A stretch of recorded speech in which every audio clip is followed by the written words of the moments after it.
ಯತ್ನಾಳು ವಯಸ್ಸಿನಲ್ಲಿ ದೊಡ್ಡವರು, ಇವರು ಚಿಕ್ಕವರು. ನೀವು ದೊಡ್ಡವರು ಹೋಗಿ ಚಿಕ್ಕವ್ರು ನಮಸ್ಕಾರ ಹಾಕೊಂಡು ಯಾರು ಹೋಗ್ತಾರೆ ಅಷ್ಟೇ. ಇವಾಗ ವಿಜೇಂದ್ರ ಅವರು ರಾಜ್ಯಾಧ್ಯಕ್ಷ ಸ್ಥಾನದಿಂದ ಕೆಳಗಿಳಿಸ್ಬೇಕಂತೇಳಿ ಯತ್ನಾಳ್ ಅವರು ಅವರವ್ರ ಇಷ್ಟ, ನಾವೇನು ಮಾತಾಡೋಂಗಿಲ್ಲ. ಯಾಕಂದ್ರೆ ಹೈಕಮಾಂಡ್ ಇದಲ್ಲ, ನೀವೇನು ಮಾತಾಡೋದು. ಇವಾಗ ಒಳಗಿಂದೊಳಗೆ ಈ ರೀತಿಯಾಗಿ ಜಗಳ ನಡೀತಾ ಇದ್ರೆ ಯಾರಿಗೆ ಲಾಭ ಆಗ್ಬೋದು? ಯಾರಿಗೂ ಲಾಭ ಇಲ್ಲ. ಅದು ಸುಳ್ಳು ಅದು ಹೇಳೋದು, ಕಾಂಗ್ರೆಸ್ಸಿಗೆ ಲಾಭ ಅಂತ. ಕಾಂಗ್ರೆಸ್ಸು ಲಾಭ ಏನು ಮಾಡಿಲ್ಲ.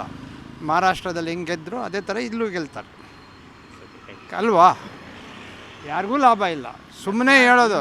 ಯತ್ನಾಳು ವಯಸ್ಸಿನಲ್ಲಿ ದೊಡ್ಡವರು, ಇವರು ಚಿಕ್ಕವರು. ನೀವು ದೊಡ್ಡವರು ಹೋಗಿ ಚಿಕ್ಕವ್ರು ನಮಸ್ಕಾರ ಹಾಕೊಂಡು ಯಾರು ಹೋಗ್ತಾರೆ ಅಷ್ಟೇ.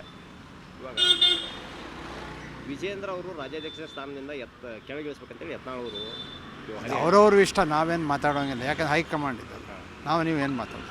ಇವಾಗ ಒಳಗಿಂದೊಳಗೆ ಈ ರೀತಿಯಾಗಿ ಜಗಳ ನಡೀತಾ ಇದ್ರೆ ಯಾರಿಗೆ ಲಾಭ ಆಗ್ಬೋದು? ಯಾರಿಗೂ ಲಾಭ ಇಲ್ಲ.